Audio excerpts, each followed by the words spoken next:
Polytechnic এক হও, এক হও, এক হও। রাজধানী সহ দেশের বিভিন্ন জায়গায় কাফন মিছিল পলিটেকনিক শিক্ষার্থীদের। ৬ দফা দাবি আদায় ও কুমিল্লায় হামলার প্রতিবাদ।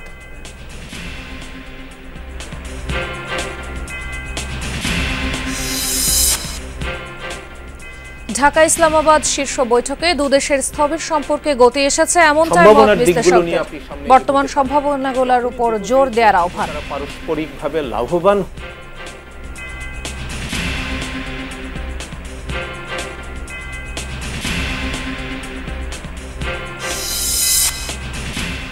রোহিঙ্গা সংকট নিরসনে আরাকান আর্মি নতুন বাস্তবতা তৈরি করেছে। মন্তব্য পররাষ্ট্র উপদেষ্টার। প্রত্যাবাসনে বড় দেশগুলোকে রাখতে হবে ভূমিকা। আমাদের যে বন্ধু রাষ্ট্র আছে এবং শক্তিশালী রাষ্ট্র যারা আছে তারা চাপ সৃষ্টি করতে হবে ওখানে যে নতুন ডিসপেন্সেশন আসবে তাদের উপরে।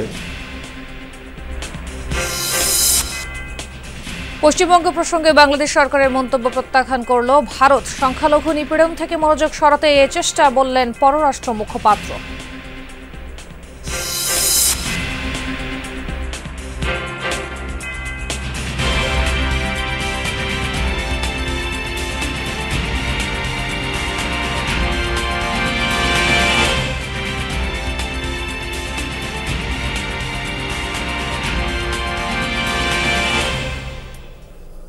আমন্ত্রণ যমুনা নিউজে আপনাদের সাথে আছে আমি খান তাজনিনা হাসান। এতক্ষণ শিরোনাম দেখছিলেন।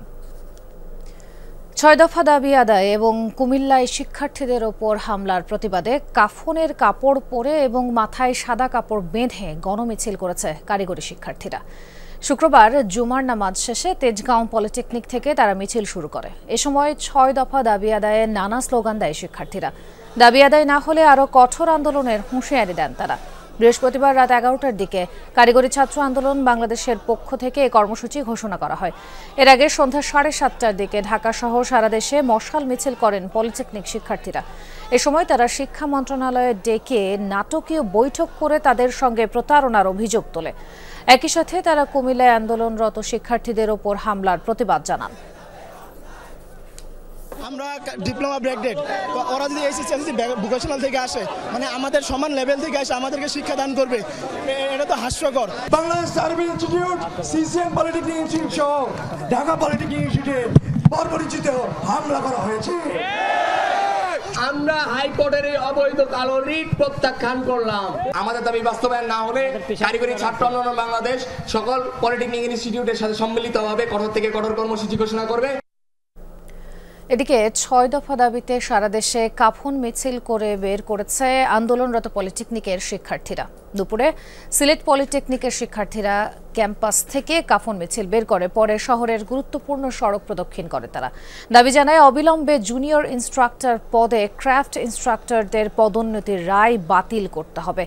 এছাড়া পরিচালক সহ বিভিন্ন পদে কারিগরি শিক্ষা বহির্ভূত নিয়োগ নিষিদ্ধ করতে হবে। পাশাপাশি শিক্ষার্থীদের উন্নত শিক্ষা নিশ্চিতে স্বতন্ত্র মন্ত্রণালয় এবং উন্নত মানের টেকনিক্যাল বিশ্ববিদ্যালয় নির্মাণের তাগিদ দেন আন্দোলনরতরা। এই আন্দোলন একের পর এক ভিন্ন ভিন্ন কর্মসূচি আসবে। আজকে আমাদের এই কাফনের কাপড় প্রতীকী মাথায় নিয়ে কর্মসূচি, আগামীকাল হয়তো অন্য একটি কর্মসূচি আসবে। আপনারা আমাদের ৬ দফা দাবি বাস্তবায়ন না করলে আমরা রাজপথ থেকে উঠবো না। আমরা শেষ বিন্দু রক্ত দিয়ে এই রাজপথে অবস্থান করব। একই দাবিতে বন্দরনগরীর নাসিরাবাদ এলাকায় চট্টগ্রাম পলিটেকনিক ইনস্টিটিউট থেকে কাফন মিছিল বের করে শিক্ষার্থীরা, যা শেষ হয় পলিটেকনিক মোড়ে। আন্দোলনরতরা জানান, বৃহস্পতিবার রাজধানীতে কারিগরি ও মাদ্রাসা শিক্ষা বিভাগের ঊর্ধ্বতন কর্মকর্তাদের সাথে বৈঠকে কোনো দৃশ্যমান সমাধান তারা পাননি। আমাদের প্রথম দাবি হচ্ছে এই অবৈধভাবে যে 30% কোটার ভিত্তিতে যে নিয়োগ প্রত্যাহার করতে হবে। প্রাইমারি স্কুলে যায় তারা কি আমাকে টিচার হিসেবে মানবে? এখন তারা চ্যানেল থেকে আসছে শুধুমাত্র আমাদের ল্যাব দেখাশোনা করার জন্য। তারা সে ল্যাব দেখাশোনা করবে, তারা কেন আমাদের টিচার হতে যাবে? ৬ দফা দাবি আর কুমিল্লায় আন্দোলনের সময় হামলার প্রতিবাদে কাফন মিছিল হয়েছে ফেনীতেও। দুপুরে পলিটেকনিক ইনস্টিটিউটের সামনে মাথায় কাফনের কাপড় বেঁধে শিক্ষার্থীরা মিছিল করে। পরে সদর হাসপাতাল মোড়ে শেষ হয় মিছিলটি। গত দুদিন সারা দেশে সড়ক, মহাসড়ক ও রেল অবরোধ করে আন্দোলনকারীরা। বাংলাদেশে ৭১-এর গণহত্যার জন্য সাধারণ ক্ষমা, সম্পদ ফেরত সহ পাকিস্তানের সাথে ঐতিহাসিক অমীমাংসিত বিষয়গুলোর সাথে সমান তালে বর্তমান বাস্তবতায় বাণিজ্য, প্রতিরক্ষা, বিনিয়োগ, ভূ রাজনীতিকে গুরুত্ব দেওয়ার দরকার। ১.৫ দশক পর দুদেশের শীর্ষ কূটনীতিকদের বৈঠকে বাংলাদেশ কি পেল তার সোজাসাপটা উত্তর না থাকলেও দুদেশের স্থবির সম্পর্কে যে গতি এসেছে সেটি পরিষ্কার। ইসলামাবাদে নিযুক্ত বাংলাদেশের সাবেক রাষ্ট্রদূত মাহফুজুর রহমান এমনটাই জানিয়েছেন। শেখ হাসিনা সরকারের পতনের পরই বাংলাদেশ ও পাকিস্তানের মধ্যে সম্পর্কের বদ্ধ দুয়ার খুলতে শুরু করে। পাকিস্তান থেকে পণ্য আমদানি বেড়ে হয় দ্বিগুণ। করাচি বন্দরের সঙ্গে চট্টগ্রামের সরাসরি কন্টেইনার জাহাজ যোগাযোগ চালু হয় ফের। দুদেশের মধ্যে সম্পর্ক আরও ঘনিষ্ঠ করতে বাংলাদেশে আসেন পাকিস্তানের পররাষ্ট্র সচিব আমনা বালুচ। বৃহস্পতিবার তার সাথে বৈঠকে কি পেল বাংলাদেশ, সেটি এখন প্রশ্ন। একটা গুরুত্বপূর্ণ দেশের সঙ্গে আমাদের দীর্ঘ ১৫ বছর একটা কূটনৈতিক স্থবিরতা ছিল, সেই স্থবিরতা আমরা কাটিয়ে উঠতে পেরেছি। ৭১-এর গণহত্যার জন্য সাধারণ ক্ষমা, ক্ষতিপূরণ, ন্যায্যতায় সম্পদ ফেরত, এগুলো ঐতিহাসিক অমীমাংসিত বিষয়। বাংলাদেশের পাওনা অর্থ ফেরত দিতে এই মুহূর্তে পাকিস্তানের রিজার্ভের ১/৩ খরচ করতে হবে। এমন বাস্তবতায় কতটা এগুবে সম্পর্ক? ক্ষতিপূরণের বিষয়টি, বিশেষ করে তার অ্যামাউন্টটা, এইখানে এটা অতটা গুরুত্বপূর্ণ না। প্রথম গুরুত্বপূর্ণ হলো যে কাজটা আমাদের ৫৪ বছর আগে করা উচিত ছিল, কারণ পাকিস্তান তো পরাজিত শক্তি ছিল, তারা সারেন্ডার করেছে। ওই সারেন্ডারের টার্মসের মধ্যেই আমরা ক্ষমা চাওয়ার বিষয়টি, ক্ষতিপূরণের বিষয়গুলো উল্লেখ করতে পারতাম। এখন পাকিস্তানের পক্ষে প্রথম কাজ হতে পারে যে তারা এটা স্বীকার করা, যে তারা বাংলাদেশে যে যুদ্ধ করেছিল সেই যুদ্ধের কারণে বাংলাদেশে যথেষ্ট ক্ষয়ক্ষতি হয়েছে। সাবেক এই রাষ্ট্রদূত মনে করেন, একাধিক অমীমাংসিত বিষয় থাকলেও দুই দেশের সম্পর্ক এগিয়ে নিতে বর্তমান সম্ভাবনাগুলোর উপর জোর দিতে হবে। এখন অমীমাংসিত বিষয় সামনে নিয়ে আসলে তখন হয় কি, সাধারণভাবে যে সমস্ত বিষয় আমাদের এই মুহূর্তে অগ্রগতি হতে পারে, আমরা মিউচুয়ালি একটা বেনিফিশিয়াল জায়গায় যেতে পারি। অমীমাংসিত বিষয়গুলি একটা ফোল্ডারে রাখতে পারে, কিন্তু সম্ভাবনার দিকগুলো নিয়ে আপনি সামনে এগোতে পারেন। যখনই দুটো দেশ দেখবে যে তারা পারস্পরিকভাবে লাভবান হচ্ছে, তখনই কেউই চাইবে না যে অতীতের একটা অমীমাংসিত বিষয় রেখে দেওয়ার জন্য। আমনা বালুচের সফরের সপ্তাহখানেক ব্যবধানে বাংলাদেশে আসছেন পাকিস্তানের পররাষ্ট্রমন্ত্রী। তিনি একই সাথে দেশটির উপপ্রধানমন্ত্রীও। আপাতত এমন কূটনৈতিক অগ্রগতিকে পুঁজি করে এগুতে হবে বাংলাদেশকে। এগুলো ঐতিহাসিক সমস্যা, এগুলোর সমাধান হয়তো একবারে হবে না। আল আমিন হক অহন, যমুনা নিউজ, ঢাকা। রোহিঙ্গা সংকট নিরসনে আরাকান আর্মি এখন আরেকটা বড় চিন্তা। তারা কোনো সরকার নয়, তাই তাদের সাথে সরাসরি আলোচনাও করতে পারছে না বাংলাদেশ, আবার তাদেরকে এড়ানোও যাচ্ছে না, এমন মন্তব্য করেছেন পররাষ্ট্র উপদেষ্টা তৌহিদ হোসেন। তাই অন্যান্য বড় দেশগুলোকে রোহিঙ্গা প্রত্যাবাসনে চাপ দেওয়ার তাগিদ দিতে হবে। মার্কিন প্রতিনিধিদের এসব বিষয়ে জানিয়েছে বাংলাদেশ। ফরেন সার্ভিস দিবস উপলক্ষে মন্ত্রণালয়ের সার্ভিস একাডেমিতে বর্তমান ও সাবেক কূটনীতিকদের নিয়ে আয়োজন করা হয় এক মিলন মেলার। অনুষ্ঠানে বক্তব্যের সময় পররাষ্ট্র উপদেষ্টা ব্যাখ্যা করেন প্রবাসী কর্মীদের বিদেশ গিয়ে কেন সমস্যায় পড়তে হয়। মন্তব্য করেন সেসব সমস্যার চাপ এসে পড়ে দূতাবাসগুলোতে। আমরা যে শ্রমিকদেরকে বিদেশে পাঠাই, কর্মীদেরকে বিদেশে পাঠাই, তাদের 80% সমস্যা আমরা ঢাকা থেকে তৈরি করে পাঠাই, আর 20% সমস্যার সৃষ্টি হয় মিশনে যাওয়ার পরে। কিন্তু সেই 100% সমস্যার সমাধানের দায়িত্ব কিন্তু আমার মিশনগুলোর উপর এসে পড়ে। এবং অত্যন্ত স্বল্প লোকবল দিয়ে আমার যদি 50 জন লোক থাকে সৌদি আরবে, আমি কি করে 10 লক্ষ সমস্যার সমাধান করব? কাজে সমস্যাটা যাতে কম হয় সেটা ঢাকা থেকেই শুরু করতে হবে, এটা আমি ইমপ্রেস করার চেষ্টা করছি। সফররত মার্কিন প্রতিনিধি দলের সাথে আলোচনায় দুটি বিষয় প্রাধান্য পেয়েছে বলে জানান উপদেষ্টা।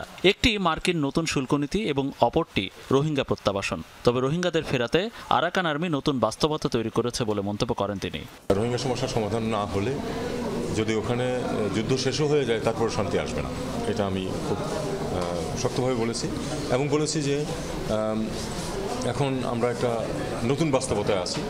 সত্যিকার অর্থে আমরা একজন নতুন প্রতিবেশী মুখোমুখি, যারা আবার নন স্টেট অ্যাক্টর, কাজে তাদের সাথে আমরা না পারছি ওপেনলি স্বাভাবিকভাবে আচরণ করতে, না পারছি তাদেরকে ইগনোর করতে। আমাদের যে বন্ধু রাষ্ট্র আছে এবং শক্তিশালী রাষ্ট্র যারা আছে, তারা চাপ সৃষ্টি করতে হবে ওখানে যে নতুন ডিসপেন্সেশন আসবে তাদের উপরে। ফরেন সার্ভিস দিবসের কর্মসূচিতে নবীন ও বর্তমান কূটনীতিকদের বাংলাদেশের ভাবমূর্তি বিদেশে আরও উজ্জ্বল করতে সর্বোচ্চ চেষ্টার তাগিদ দেন মন্ত্রণালয়ের কর্মকর্তারা।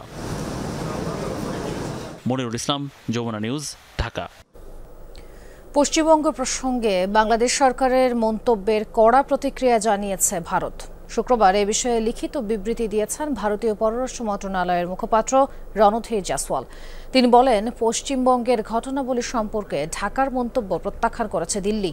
বাংলাদেশের সংখ্যালঘুদের ওপর চলমান নিপীড়নের বিষয়টি থেকে মনোযোগ সরানোর চেষ্টা করা হচ্ছে, এমন দাবিও করেন রণধীর জাসওয়াল।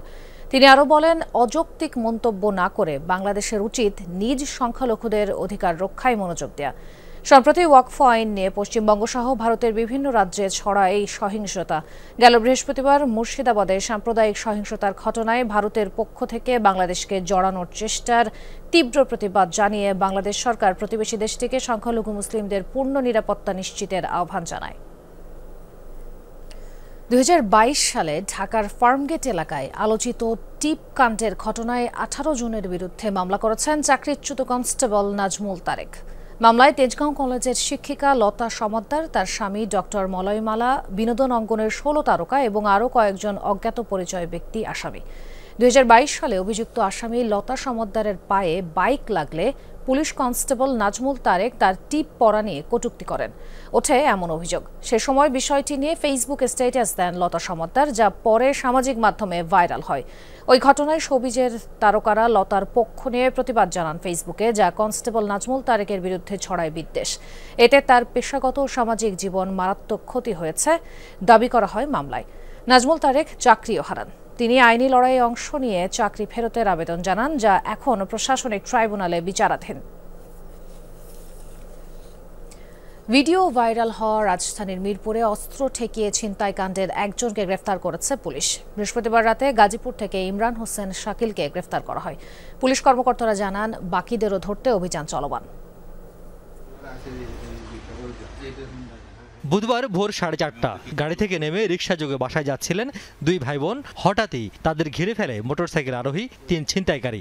গলায় চাপাতি ধরে সর্বস্ব ছিনিয়ে পালিয়ে যায়। আশপাশে 2-1 জন বেসরকারি নিরাপত্তা কর্মী থাকলেও কেউ এগিয়ে আসার সাহস করেনি।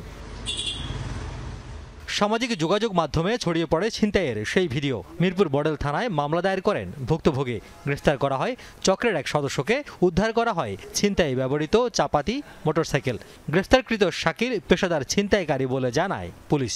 প্রত্যক্ষভাবে জড়িত এবং মূল আসামি আমরা শাকিলকে, ইমরান খান সাকিব ওরফে শাকিলকে আমরা গ্রেপ্তার করি। যেহেতু তাদের চুরি, মাদক সহ একাধিক মামলা আছে তাদের নামে, অতএব তাদেরকে বলা যায় যে তারা এই ধরনের কাজের সাথে তারা যুক্ত। মিরপুরে তালিকাভুক্ত শীর্ষ সন্ত্রাসী, চাঁদাবাজ, ছিনতাইকারী সহ নানা অপরাধীদের দৌরাত্ম্য দীর্ঘদিনের। তাদের বিরুদ্ধে নতুন করে অভিযান শুরু হয়েছে বলে জানান এ কর্মকর্তা। আমাদেরও গোচরবিদ্ধ হয়েছে। আমরা কিন্তু এই বিষয়গুলো আপনি দেখবেন কাপরুল এলাকায় বলেন, বাসানটেক এলাকায় বলেন বা ইয়েতে বলেন, আমাদের পল্লবী এলাকায় বিভিন্ন নামে বিভিন্নভাবে কিন্তু তারা মাথাচাড়া দিয়ে ওঠার চেষ্টা করছে। কিন্তু আমরা কিন্তু এটা মানে আমাদের আইন শৃঙ্খলা বাহিনীর সদস্যরা এবং যৌথভাবে বিভিন্ন সময় আমরা যৌথভাবে কিন্তু আমরা এই কাজগুলো করছি, যেন কোনোভাবে এগুলা মাথাচাড়া দিয়ে উঠতে না পারে।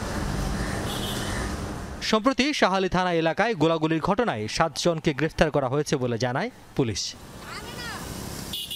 রিয়াজ রায়হান, যমুনা নিউজ, ঢাকা। আয়োজিত হলো মিডিয়া সামিট 2025, যার যৌথ উদ্যোক্তা ছিল ইউনাইটেড ইন্টারন্যাশনাল ইউনিভার্সিটি ও Centre for Advanced Media Education. অংশ নেন দেশের বিভিন্ন প্রান্ত থেকে আসা 4 শতাধিক শিক্ষার্থী। আলোচকদের বক্তব্যে উঠে আসে গণমাধ্যমের নানা আশা, হতাশা, আকাঙ্ক্ষা ও চ্যালেঞ্জের কথা। ইউনাইটেড ইন্টারন্যাশনাল ইউনিভার্সিটি ও সেন্টার ফর অ্যাডভান্সড মিডিয়া এডুকেশনের আয়োজনে দ্বিতীয়বারের মতো অনুষ্ঠিত হলো মিডিয়া সামিট। দেশের বিভিন্ন বিশ্ববিদ্যালয় থেকে 4 শতাধিক শিক্ষার্থী অংশ নেয় এই সামিটে। দিনব্যাপী আয়োজনে প্রথম পর্বে সামিটের উদ্বোধন ঘোষণা করেন অনুষ্ঠানের প্রধান অতিথি ও যমুনা টেলিভিশনের প্রধান নির্বাহী কর্মকর্তা ফাহিম আহমেদ। বক্তব্যে তিনি বলেন, আগে ক্ষমতাকে প্রশ্ন করলে ট্যাগ লাগানো হতো, এখনো হয়। সাংবাদিকরা আগেও বিরোধী পক্ষ ছিল, এখনো বিরোধী পক্ষ। সাংবাদিকরা কখনোই ক্ষমতার পক্ষে কথা বলবে না। সত্যকে ধারণ করতে আহ্বান জানান ফাহিম আহমেদ। যখন আপনি পাওয়ারকে প্রশ্ন করবেন, আপনি যখন এখনকার অনিয়ম কিংবা অসংলগ্নতাকে প্রশ্ন করবেন, তখনও আপনাকে আবার ট্যাগ লাগানোর চেষ্টা করবে এবং করছে। অলরেডি আমাকে ট্যাগ লাগানো শুরু হয়েছে, আমি তাহলে কার? এটাই সাংবাদিকতা। আমি মনে করি আগেও বলতো, আগেও সরকারের পক্ষের লোকজন মনে করতো বিরোধী পক্ষ, এখনও মনে করে বিরোধী পক্ষ। সাংবাদিকরা কখনোই স্টাবলিশমেন্টের পক্ষে কথা বলবে না। অনুষ্ঠানে বিশেষ অতিথিদের আলোচনায় উঠে আসে সাংবাদিকদের নিরাপত্তা, পেশাগত মানদণ্ড ও দলীয় প্রভাব থেকে গণমাধ্যমকে মুক্ত রাখার প্রসঙ্গ। যে স্কিল আছে, নিজের প্রফেশনে দক্ষতা অর্জন করেছে, সেরকম একজন ব্যক্তি কোন প্রফেশনে বেকার আছে, কোন প্রফেশনে ছোট আছে, কাজ পায়নি বা খারাপ অবস্থা আছে, দেখবেন একজনও নাই। সত্য প্রতিষ্ঠায় যদি আপনি ভূমিকা পালন করেন, তাহলে আপনার এই সত্য দেখে অনেক মানুষ তার নিজের জীবনকে পরিবর্তন করে। আয়োজকদের আশা, দক্ষ গণমাধ্যম কর্মী তৈরিতে বিভিন্ন প্রতিবন্ধকতার সমাধান হবে এই সামিটের মধ্য দিয়ে। এ সময় জুলাই গণ অভ্যুত্থান সহ সবসময় যমুনা টেলিভিশনের সত্যের পক্ষে থাকায় প্রশংসা করেন আয়োজকরা। সাংবাদিকদের সুরক্ষা নিজেদেরকে আমাদের অনেকটা নিশ্চিত করতে হবে। অতিথিদের সম্মাননা স্মারক তুলে দেওয়া হয় আয়োজকদের পক্ষ থেকে। তানফির সিদ্দিক টিপু, যমুনা নিউজ, ঢাকা। বর্তমান সংবিধানের অধীনে গড়ে ওঠা অন্তর্বর্তী সরকার বৈধ নয়, এই মন্তব্য করছেন চিন্তাবিদ ও কলামিস্ট ফরহাদ মোসার। তবে এই সরকারের প্রতি বরাবরই তার সমর্থন থাকবে জানান তিনি। সকালে প্রেস ক্লাবে আয়োজিত এক আলোচনা সভায় সংবিধান ও সরকারের বিষয়ে এসব মন্তব্য করেন ফরহাদ মোসার। তিনি বলেন, সবশেষ গণঅভ্যুত্থানকে বিপ্লব বলা উচিত নয়, কারণ বিপ্লব সংঘটিত হলে পুরাতন কোনো নিয়ম নীতির ধারাবাহিকতা বজায় থাকে না। নতুন বাংলাদেশ গড়ার ক্ষেত্রে সাংস্কৃতিক জাগরণের উপরও জোর দেন তিনি। তৌহিদি জনতা বা চেতনার নামে আল্লাহর কোনো সৃষ্টিকে দূরে সরিয়ে রাখাও উচিত নয় জানান তিনি। এই সমাবেশে যারা উপস্থিত হয়েছেন তাদের আমার আপনার সকলের এই গণ অভ্যুত্থান আমাদেরকে নতুন রাষ্ট্র গঠনের দিকে নেয় নাই। এই গণ অভ্যুত্থান শেষাবধি শেখ হাসিনার যে ফ্যাসিস্ট সংবিধান এটাকে বহাল রেখেছে। এটাকে বহাল রাখাটাকে আমি ঠিক বলে মনে করি না, এবং এই সংবিধানের অধীনে যে সরকার, এটাকে আমি বৈধ সরকার বলে মনে করি না। আমি জনগণের কথা বলি, জনগণের পক্ষে কথা বলি। ফিলিস্তিনে বর্বরচিত গণহত্যা, ভারতে বিতর্কিত ওয়াকফ বিল পাস এবং মুসলিম অধিকার খর্ব করার প্রতিবাদে বিক্ষোভ সমাবেশ ও গণমিছিল করেছে জমিয়তে উলামায়ে ইসলাম বাংলাদেশ সহ বেশ কয়েকটি ইসলামী দল। শুক্রবার জাতীয় মসজিদ বাইতুল মোকাররমের উত্তর গেটে জুমার নামাজ শেষে হয় এই কর্মসূচি। মুসলিমদের ওপর বর্বর হামলার প্রতিবাদে ইসরায়েল এবং ভারতের বিরুদ্ধে বিভিন্ন স্লোগান দেন বিক্ষোভকারীরা। এ সময় তারা নেতানিয়াহুর বিচার দাবি ও ইসরায়েলি পণ্য বয়কটের আহ্বান জানান। মুসলমানদের উপর নির্যাতন ও নিপীড়নের ঘটনায় ভারতীয় প্রধানমন্ত্রীর কঠোর নিন্দা জানানো হয় সমাবেশে। বিশ্বের সকল মুসলিম দেশকে ভারত ও ইসরায়েলের বিরুদ্ধে শক্ত প্রতিরোধ গড়ে তোলার আহ্বান জানান সংগঠনের নেতারা। পরে একটি বিক্ষোভ মিছিল বিজয়নগর ঘুরে বাইতুল মোকাররমের সামনে এসে শেষ হয়। এদিকে এই কার্যক্রম ঘিরে বাইতুল মোকাররম এলাকায় সতর্ক অবস্থান নেয় আইনশৃঙ্খলা বাহিনীর সদস্যরা।